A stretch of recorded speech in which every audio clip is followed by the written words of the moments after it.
নমস্কার বন্ধুরা, আমার চ্যানেলে আসার জন্য অসংখ্য ধন্যবাদ। বড়দের প্রণাম আর ছোটদের ভালোবাসা নিয়ে আজকের ভিডিওটা শুরু করলাম।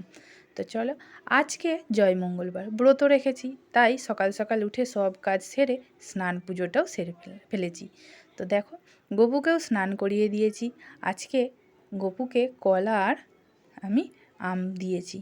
তো চলো, এদিকে দেখতে দেখতে ঠাকুরমশাইও এসে গেছেন। বলে গিয়েছিলেন সকাল সকাল চলে আসবে। তো দেখো, ঠাকুরমশাই পুজো করছেন এখানে। পুজো সেরে চলে যাওয়ার পর ঠাকুরমশাই একটু ঘরটা ভিডিও করলাম তোমাদের সাথে শেয়ার করব বলে।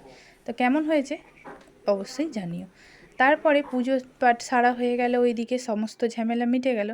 এবার একটু জল খেলাম। জল খেয়ে বাঁটাটা খাওয়ার পরে একটু জল খেয়ে কিছুক্ষণ পর ভাবলাম একটু চা করে খাই। শরীরটা ভালো লাগছিল না, গাটা ম্যাজ ম্যাজ করছিল, সেই জন্য একটু চা করে খেলাম। ছেলে বলল, মা দুধ চা করো, তাহলে আমিও একটু খাবো। তো চলো, ওই জন্যে চা বসিয়ে দিয়েছি, দেখতেই পাচ্ছ। তো চাটা হয়ে গেলে ছেঁকে খেয়ে নেব। তারপরে রান্নার ব্যবস্থা আছে। আজকে শুকনো খাবার করব। দুই ছেলেই বলেছে, মা তোমার সাথে আজকে আমরাও শুকনো খাবার খাবো, রাতে ভাত খাবো। তো চলো, ভালোই হলো, একসাথে একই রকমের একসাথেই হয়ে যাবে। কারণ দু রকম করতে গেলে খুবই সমস্যা হয়। তো চলো, যেহেতু আজ নিখিল বাড়িতে নেই, তাই জন্য খুব একটা অসুবিধা হলো না।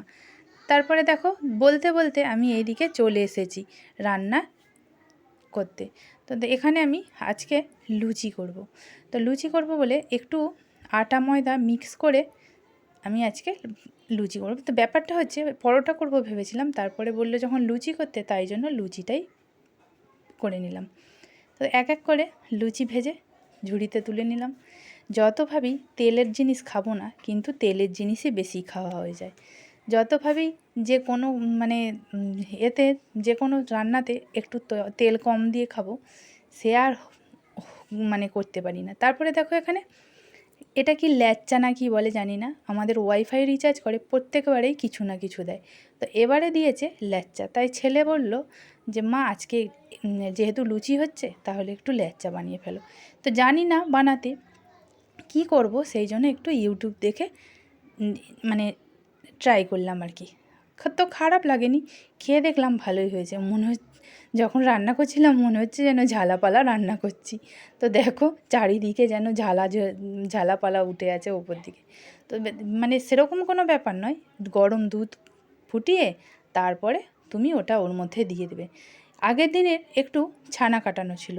ছেলে বলল, মা ছানার পায়েস তো হয়, তাহলে ওর মধ্যে ছানাটাও দিয়ে দাও। তো চলো, দিয়ে দিলাম। এবার দেখতে দেখতে আমার সব রান্না কমপ্লিট হয়ে গেছে। এবার দেখো ল্যাচ্চাটা কীরকম হয়েছে কিছুক্ষণ রাখার পরে। বাট প্রথম করেছি, খুব একটা খারাপ লাগলো না, ভালোই লাগলো। এবার আমি ওখানে ঘুগনি করেছিলাম। একটু মটরটা আগের দিন করেছিলাম, কিছু মটর ছিল, সেই জন্য আজকে একটু সয়াবিন মিক্স করে আলু দিয়ে ঘুগনি করে ফেললাম। ভালোই লেগেছিলো খেতে এটাও। তো চলো, খাওয়া দাওয়াটা দুপুরে সেরে নিই।